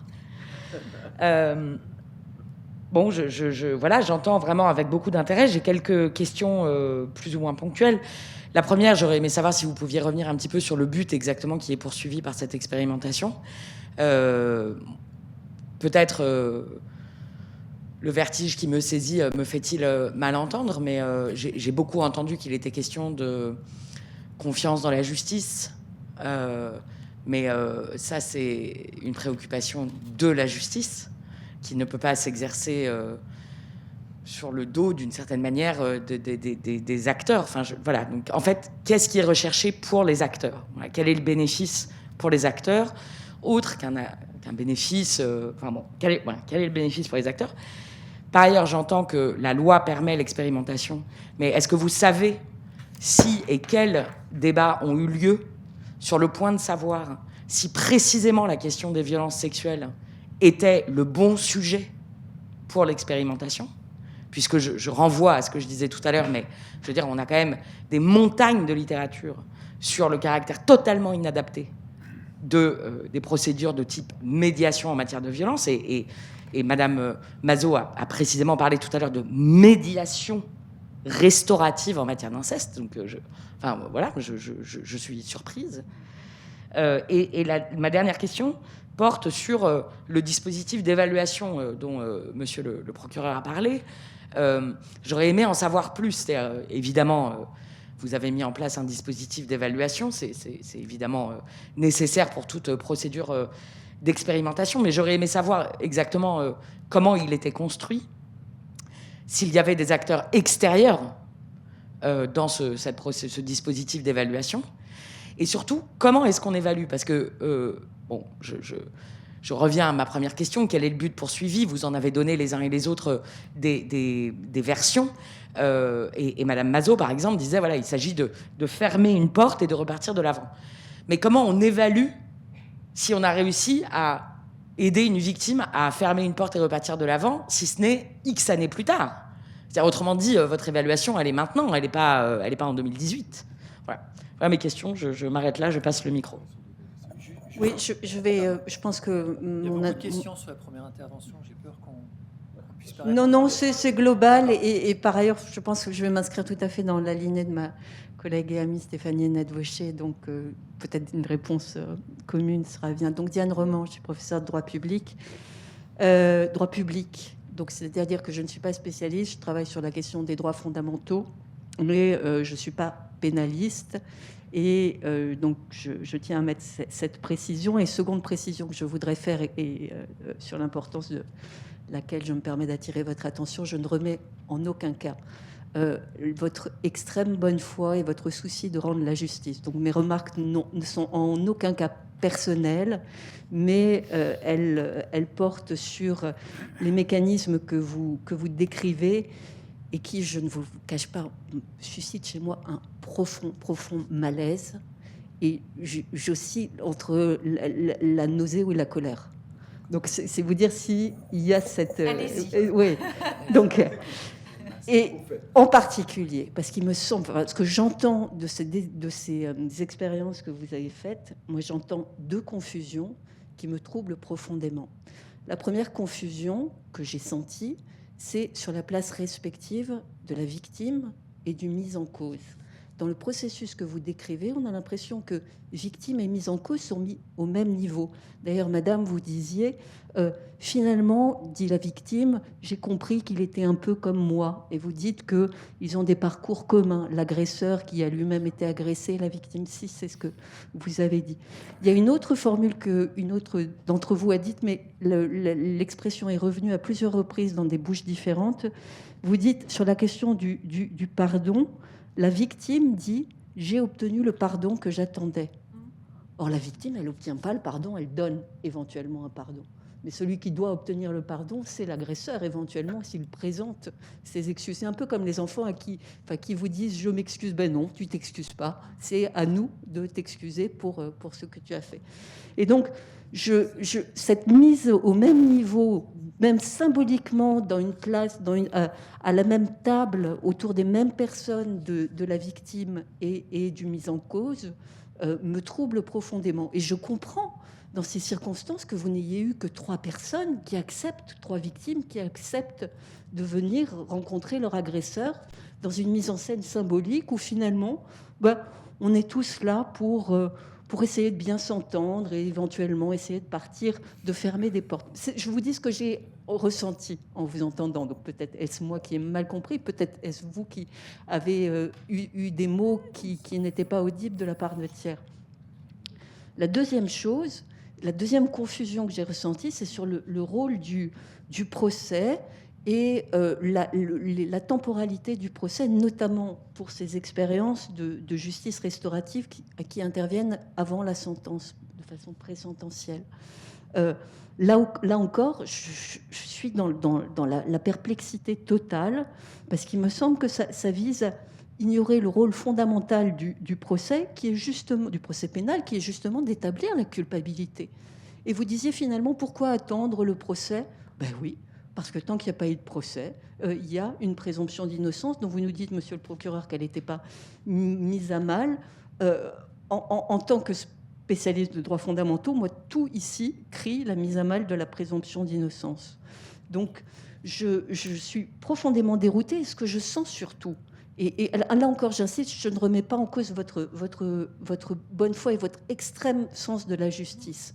Mais ce qu'on a vraiment l'impression, c'est que ces procédures de justice communautarisées et restauratrices que vous expérimentez, elles viennent pallier l'échec profond de la justice, de la vraie justice. C'est parce qu'il y a une misère de la justice qui met des années à juger que les victimes, désespérées d'être dans l'attente et que la porte ne soit pas fermée par la justice, se tournent vers ces procédures qui donnent au moins le sentiment qu'à un moment ou un autre, elles vont être entendues. Donc voilà, je n'y vois pas un espoir, j'y vois une menace profonde. Permettez-moi juste, à travers vos 2 interventions, il y a beaucoup de questions que vous posez. Je vais répondre simplement à la première, puis Madame Mazot, je vous laisserai bien évidemment tous répondre, tous et toutes. Il n'y a pas du tout d'attaque et on ne prend pas comme ça, d'accord ? On est là pour échanger et faire un retour d'expérimentation. Le premier point, confiance dans la justice, c'est bien évidemment le justiciable qui est visé par cette confiance. Est-ce que le justiciable peut avoir confiance dans la justice quand il imprègne un procès ou quand il est parti au procès ? C'est bien évidemment ce que l'on recherche tous. À l'issue, que lorsqu'on fait œuvre de justice, c'est que chacun puisse se dire, là, ici, en l'espèce, ce qui est rendu, eh bien, ça a été jugé, on a été écouté, on a donné nos arguments, et puis on a été sanctionné et réparé de manière financière. Donc je pense que oui, la justice restaurative participe à l'idée de confiance dans la justice. Ça, c'est mon point de vue d'avocat depuis 20 ans, et c'est mon point de vue de praticien qui est important. Peut-être dans ce que vous exposez, ce qui vous donne la nausée ou ce qui vous donne des difficultés, c'est peut-être la pratique. La pratique, elle est aussi très intéressante à travers la confrontation de ce qui est l'essence même du pénal, à savoir l'humain. L'avocat, il a une déontologie. Il est là pour appliquer avec ses règles l'humanité et bien évidemment trouver des solutions aux difficultés. Si les avocats se sont emparés de la justice restaurative parce que les textes l'ont permis et parce que la rencontre avec le tribunal a été aussi très appréciée, c'est parce que la victime qui se questionnait, eh bien, en rencontrant celui qui lui a apporté cette douleur, elle a été aussi dans une symbolique et qui est dans sa recherche, elle a été aussi, on va dire, pas satisfaite. On n'est jamais satisfait de tout, mais il y a eu une première marche, il y a eu une première expérience positive. Et moi, en tant qu'avocat, et avec mes autres confrères, on l'a constaté. Maintenant, cette constatation, on ne peut pas en faire une généralité. Je vous rejoins.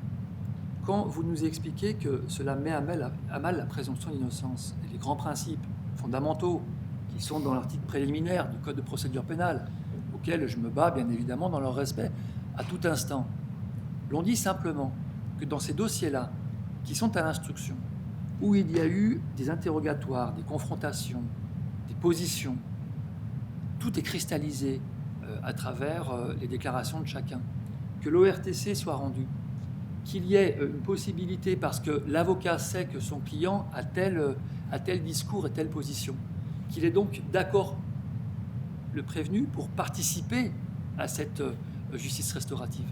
Je n'y vois pas d'atteinte à la présomption d'innocence, d'autant plus que les choses sont confidentielles. Donc, j'y vois encore moins une atteinte à la présomption d'innocence.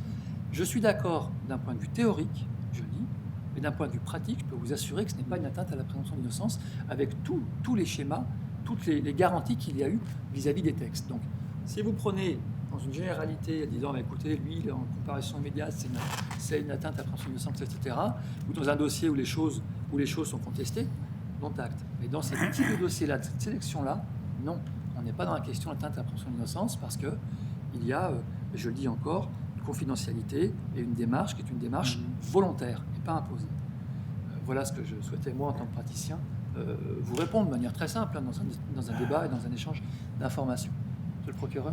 Oui, donc véritablement, je pense que d'abord, c'est pas n'importe quel dossier, c'est des dossiers dans lesquels il y a eu une information judiciaire. Je rejoins tout à fait ce qui vient d'être dit, avec des précautions qui ont été prises en matière d'atteinte, enfin de protection du principe de présomption d'innocence, notamment par le biais de la confidentialité des échanges. Alors, ce qui peut-être introduire une forme de perception un peu déformée, c'est qu'on passe beaucoup de temps à vous expliquer ce qui se passe dans le huis clos de l'échange avec le tiers indépendant. Ça, c'est une information que les magistrats n'ont pas. C'est quand même important. C'est-à-dire, vous dites, on met sur le même plan l'auteur et puis la victime. Alors oui, peut-être qu'on les met sur les mêmes plans symboliquement dans le cadre de l'échange avec le tiers indépendant. En revanche, la verticalité de la justice, avec une justice qui doit trancher, qui doit prononcer une décision de culpabilité, où ça n'est pas joué. Donc décision de culpabilité, et qui doit ensuite se prononcer sur la peine. Donc ça, cette dimension-là du procès qui doit trancher.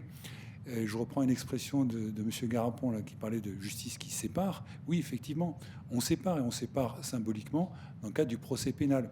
Le procès pénal se tient.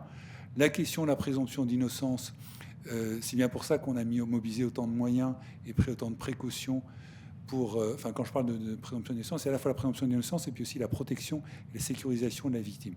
Donc c'est pour ça qu'il y a eu autant de travail qui a été fait et d'étapes respectées en termes d'information, de préparation. Et pour revenir aussi à la question de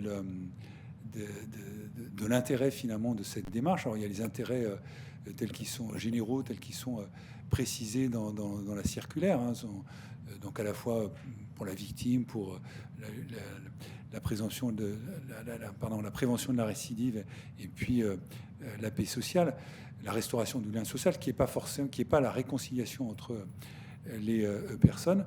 Ce que j'ai vu, moi je l'ai constaté, parce que on est véritablement dans une démarche expérimentale, c'est-à-dire qu'on n'a pas tout pensé au départ. C'est un certain nombre d'intuitions, et puis ces intuitions, on se dit, il y a le procès pénal, donc il faut quand même prendre un certain nombre de précautions. On en discute ensemble, donc ça a été une co-construction. Et puis après, la question de l'évaluation, elle a de toute façon, je vous rejoins tout à fait sur le principe que cette évaluation, ça a été une évaluation qui a été faite à chaud. On est d'accord ? Donc une évaluation qui est empirique, et ici, en cas de... donc c'est la seule évaluation qui était possible dans le cadre de cette expérimentation. Hein. Néanmoins, cette évaluation, ça a été un retour systématique par les parties qui a été formalisé. Donc j'ai le verbatim en fait de chacune des audiences. Donc à chacune des audiences, on demandait aux parties comment elle avait vécu, qu'elles aient ou non rencontré l'auteur dans la phase préséquentielle, parce qu'il y en a quand même beaucoup qui ont rencontré le tiers indépendant. Et le simple fait d'avoir rencontré le tiers indépendant, c'est déjà sortir de la passivité. C'est sortir de, je veux dire, elles redeviennent acteurs de leur procès. Alors l'auteur, le prévenu par définition, et se sent complètement concerné puisqu'il y a un enjeu en termes de peine. Mais au niveau des victimes, et particulièrement des victimes d'agressions sexuelles, ce que j'ai observé, mais c'était flagrant dans tous ces dossiers, c'était des personnes qui ne voulaient plus en entendre parler. C'était il y a des années, et pourtant c'est là, ça a déjà été rappelé, donc il y avait un besoin à un moment de le verbaliser. Donc elles sont reconnues en tant que victimes. Il y a la justice qui est passée de façon verticale en prononçant une décision de culpabilité. Vous avez des magistrats, et c'est la question aussi que c'était un des points de vigilance pour l'avenir, hein, faire en sorte que ceux qui sont les promoteurs, les organisateurs de cette démarche de justice restaurative soient différents des magistrats qui jugent. Donc c'était une préoccupation. Mais bon, là, pour des raisons pratiques, il a fallu expérimenter.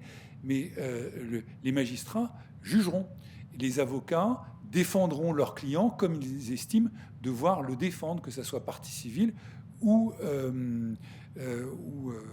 donc du point de vue du prévenu. Il n'y a pas eu de connivence particulière. C'est que je pense que, même si c'est difficile de mettre des mots derrière, hein, il y a eu une adhésion qui est plus qu'une adhésion de bonne foi. C'est simplement ce qu'ont vécu les gens, ce qu'ont vécu notamment les avocats des parties, qui a montré l'intérêt de ce type d'approche. Hein, donc je pense que si on prend suffisamment de précautions, et c'est à mon avis, c'est la raison, c'est au-delà de la question du principe. Si, à mon avis, la raison majeure, hein, de l'absence de poursuite de ce projet, c'est que ça prend beaucoup de temps. C'est-à-dire que chacun l'a fait. Au-delà de la question de la bonne foi, c'est sur son temps personnel. C'est une initiative qui au départ a été, on va dire, avant de recevoir un aval institutionnel. Quand on a mis en place le comité de pilotage, etc. Donc c'est quand même beaucoup de temps personnel passé pour ça. Ce qui veut dire que quand vous êtes dans tout processus de changement, processus de transformation sociale, enfin, il faut de toute façon, au départ, des personnes qui aient envie de se mobiliser. Ensuite, c'est un travail commun, une expérimentation, et puis ensuite, on parle d'évaluation. Mais si vous n'avez pas les moteurs, et il y avait plusieurs moteurs dans cette affaire, et pour des raisons diverses, les moteurs sont partis dans le gré des etc. Et ben ça peut pas fonctionner. Et c'est simplement au-delà de l'opposition de principe, c'est une forme d'effet d'inertie tout simplement et de perception. Et c'est effectivement important ce que vous dites, perception des intérêts de ce type de démarche. De l'intérêt de ce type de démarche et pourquoi se mobiliser, pourquoi est-ce qu'un avocat passerait du temps à expliquer cette démarche, pourquoi est-ce qu'il passerait du temps à rencontrer ceux qui vont lui présenter à la fois le dossier, le principe de la justice restaurative, etc. Pourquoi est-ce que moi je passe du temps à promouvoir, enfin à sélectionner les dossiers, etc. C'est parce que on pense qu'il y a un effet bénéfique pour les parties, mais après, au-delà des questions générales, enfin je veux dire des attentes générales que l'on peut avoir, le principe même et l'essence même de cette démarche, c'est de laisser un espace qui est un espace de parole aux parties, espace sécurisé, et qui, par les précautions qui ont été prises en compte, ne doit pas interférer sur les droits fondamentaux, mais qui aura nécessairement une incidence. Et c'est un élément parmi d'autres qui est pris en compte par les magistrats lorsqu'ils auront à trancher le litige. Et pour compléter, en tant qu'avocat, j'ai eu beaucoup de clientes victimes qui ressortaient assez amères du procès pénal parce qu'elles n'avaient pas pu s'exprimer. C'est vrai que dans le procès pénal, la partie civile est quand même mal lotie. Et c'est la raison pour laquelle, quand on m'a dit tu es avocat honoraire, tu es à la retraite, tu viens, j'ai dit j'y vais. Parce que effectivement, et quand on voit qu'un gamin qui veut casser la gueule à l'agresseur et qui ressort en lui serrant la main, on se dit bon, on n'a pas complètement perdu notre temps, ça valait le coup d'y aller. C'est juste un point là. Enfin, pour moi, vraiment la question, c'est on peut théoriser la question de l'évaluation. C'est aussi ce qu'en ont dit les parties. C'est aussi le verbatim des parties, c'est-à-dire que ce qu'a pu dire cette jeune fille, c'est un des cas dont on a parlé. Donc de cette jeune fille qui avait été agressée sexuellement. C'était plusieurs années. Elle était toute jeune adolescente. Et là, c'était une jeune adulte étudiante. Je vous lis simplement ce qu'elle disait, ce qu'elle a dit au procès. Au début, je ne voulais pas le rencontrer par peur de mes souvenirs. Après, j'ai pensé que je pouvais lui poser des questions. Je trouve que c'est bien de l'avoir rencontré avant, car je me sens moins angoissé. J'ai pu dire tout ce que je voulais lui dire. J'ai trouvé bien d'avoir aménagé l'espace pendant la rencontre. C'est le fait qu'elle ne se retrouve pas en face à face à son agresseur. Et l'avocat de la partie civile de dire « Ma cliente a beaucoup hésité à accepter la proposition. La rencontre de justice restaurative à laquelle elle était présente a été difficile. » C'est la jeune femme donc, qui est sortie en pleurant avant de revenir. Mais néanmoins, elle dit qu'elle attendait beaucoup de l'audience pénale, avait peur que les débats soient écourtés à cause de la rencontre préalable. Ça n'a pas été le cas. L'intéressé a été condamné. Il a pris une peine qui est assez proche de celle qui serait prononcée, enfin même tout à fait cohérente avec celle qui serait prononcée par un tribunal correctionnel sans justice restaurative. C'est donc 2 ans sursis mis à l'épreuve, inscription au FIJES, bon ça c'est de droit, soins, indemnisation de la victime, etc. Des demandes indemnitaires qui ont été aussi satisfaites. Donc voilà, donc la justice est passée, elle est passée comme elle doit normalement passer, mais il y a eu cette préparation qui a fait que l'audience a permis à cette jeune fille d'être présente. Elle ne voulait pas être présente. Elle a permis à cette jeune fille de dédramatiser son agresseur aussi. Ça, c'est aussi un point très important.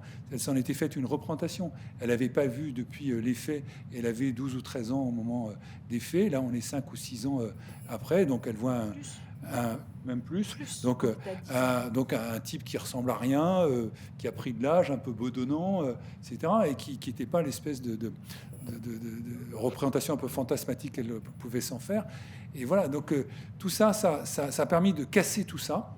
Et ça lui a permis aussi de passer à autre chose. Et je pense que on est vraiment typiquement dans un cas où ça a été utile. Donc c'est pas applicable à tous les dossiers, on est bien d'accord. La question de la sélection, elle est déterminante. La question de l'accompagnement, de la préparation, etc. Mais je pense que dans un certain nombre de dossiers, et en particulier dans les dossiers d'agression sexuelle, ça a sa place. Alors, pour répondre rapidement, je dirais ça a sa place surtout quand les parties se connaissent. Parce qu'en fait, les meilleures réussites qu'on a eues, alors réussite, on est d'accord, pas avec ce temps de recul qui aurait été nécessaire, c'était dans les affaires sexuelles. Et en fait, je me suis dit, mais tiens, on n'arrête pas de dire qu'il ne faut surtout pas faire de la justice restaurative pour les agressions sexuelles. Or, nous, on a constaté que c'est là où ça fonctionnait le mieux. Mais en fait, c'est parce que les parties se connaissaient.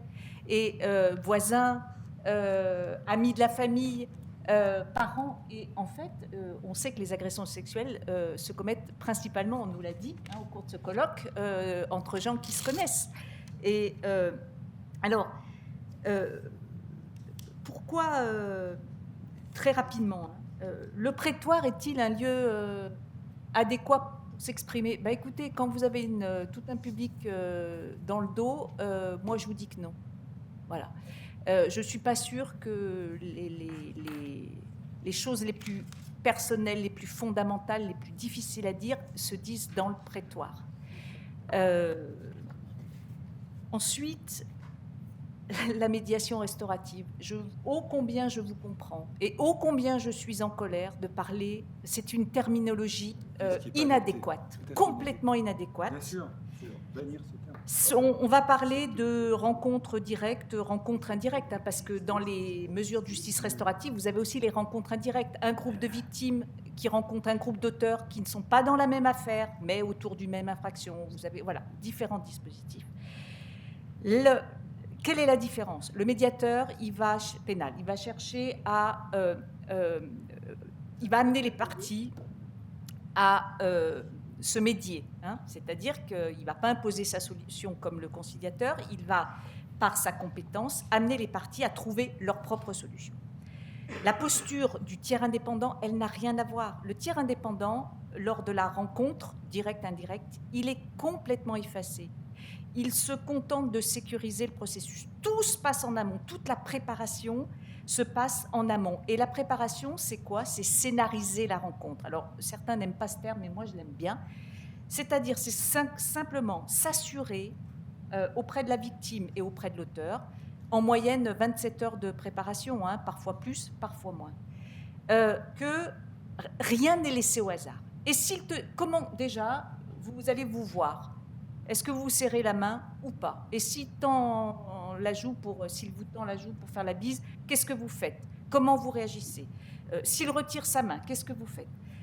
Vous avez envie de lui parler de ça. Et si lui, il n'a pas envie, vous allez lui dire ça. OK. Et s'il réagit, tout, c'est évacuer au maximum l'imprévu. Alors parfois, il y en arrive de l'imprévu, mais au maximum. Tout ça pour éviter les victimisations secondaires et pour sécuriser au maximum le processus. Donc il est fondamental de savoir quelles sont les attentes de la victime, quelles sont les attentes de l'auteur, pour s'assurer que quand ils se feront face, eh bien, tout a été préparé et sécurisé. Alors ensuite, la présomption d'innocence. J'ai envie de vous dire, et la détention provisoire, et la présomption d'innocence, est-ce que ça interroge ou pas? Le bracelet anti-rapprochement dans les violences conjugales, hein, donc il y a TGD, téléphone grand danger, bracelet anti-rapprochement. Certains ont dit que c'était aussi attentatoire à la présomption d'innocence. Donc je dirais que la justice restaurative, c'est du même... interroge de la même manière, mais ne doit pas interroger, pas plus que la détention provisoire ou pas plus qu'un placement sous contrôle judiciaire avec un bracelet anti-rapprochement. Ensuite, pour moi, alors je sais que c'est peut-être un peu difficile à comprendre, mais la culpabilité et la responsabilité, ce sont deux choses différentes. Combien se sentent responsables et le disent alors qu'ils sont déclarés non coupables à l'audience? Voilà. La vérité judiciaire, ce n'est pas la vérité des parties, hein. Les juges, ils jugent un dossier avec ce qu'il y a dedans, mais on peut être complètement à côté de la vérité des parties, de la vérité. C'est une vérité judiciaire. Et on peut tout à fait envisager, et d'ailleurs, c'est un cas d'école, mais qui pourrait se poser, que nous n'avons pas vu ni expérimenté, mais c'est qu'en aparté, il y a une reconnaissance de responsabilité, mais que... parce que les avocats, pardonnez-moi maître, ont bien fait leur travail, ou pour je ne sais quelle raison, à l'audience, ils disent non, c'est pas moi, j'ai rien fait. Alors comment, j'y étais pas, ou c'est pas moi, ou elle a consenti. Hein. Eh bien, qu'est-ce qui va se passer là? Admettons, allez, dans le pire des cas, il s'est passé une mesure de justice restaurative avant, ils se sont dit des choses, il y a une reconnaissance de responsabilité. Et puis à l'audience, retournement de situation, INI. Eh bien, les magistrats professionnels et les avocats feraient leur boulot, c'est-à-dire, qu'est-ce que j'ai dans le dossier? Bon, est-ce que j'estime qu'il y a des charges suffisantes ou pas? Et jugerai. Voilà. Après, ça peut effectivement, je pense que la victime serait extrêmement en colère, et à juste titre, hein, que ça ne soit pas assumé publiquement. Mais en tout cas, ça ne s'est jamais produit, mais on peut imaginer que ça se produise. Alors, le champ des agressions sexuelles, pour terminer là-dedans, je vous l'ai déjà dit, pour nous, c'est là où nous avons eu les meilleurs résultats, mais peut-être que c'est parce que les personnes se connaissaient, donc à voir. Et puis, je vous ai entendu dire, mais 3 rencontres, c'est peu, mais moi, j'ai envie de vous dire, mais 3 rencontres, c'est énorme.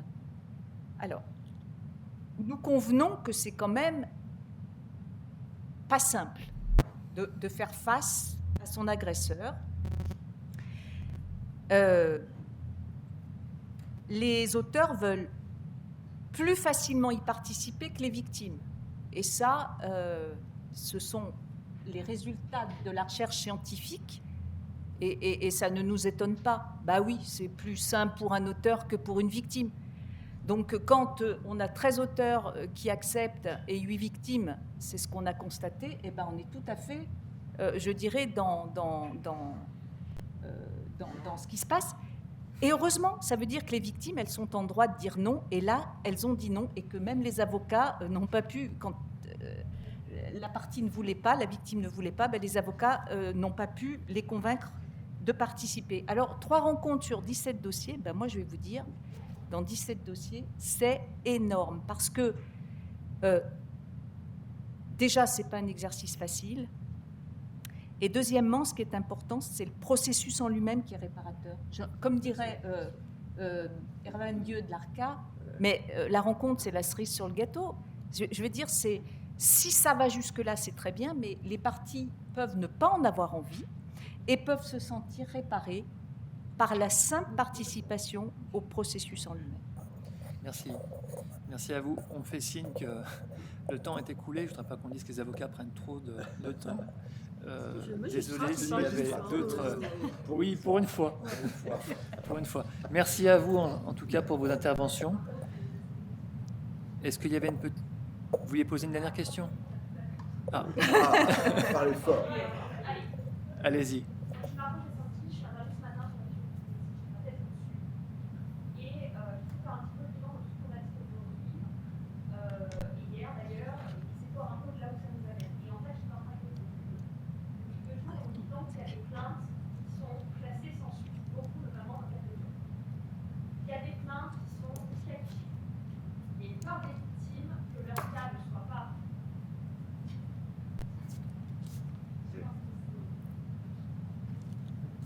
Allez-y, on vous entendait. Allez-y, madame. Enlevez votre masque, ce sera plus simple. Donc, il y a une peur des victimes.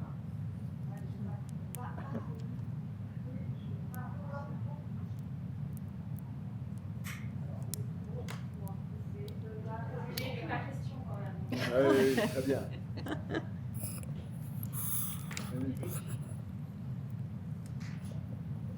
Donc, pour ceux qui ne l'ont pas entendu, je suis Margot Giacinti et je fais ma thèse donc, sur les féminicides.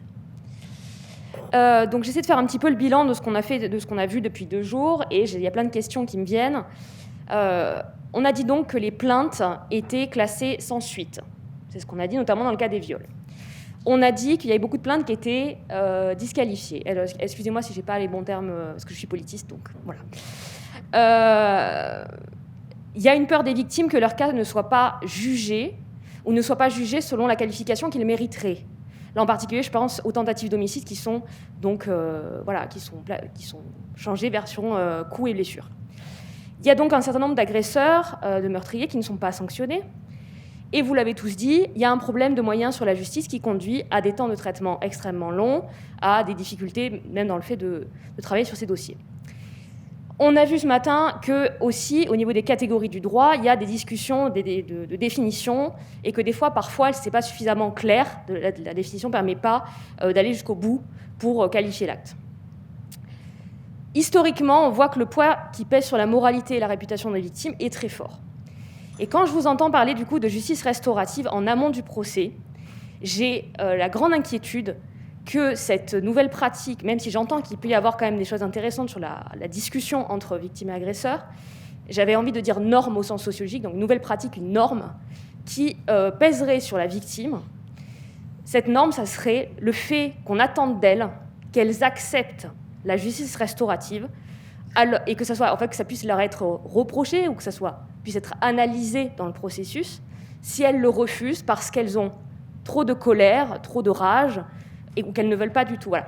Moi, ce qui me fait peur, c'est que je me dis, vu qu'on voit historiquement quand même que le poids de la moralité, le poids de la réputation des victimes, est-ce que, en créant ça, et peut-être en le systématisant, on ne va pas recréer une norme qui pèserait sur les victimes? Et en particulier, je pense surtout aux violences sexistes et sexuelles, pas forcément aux autres.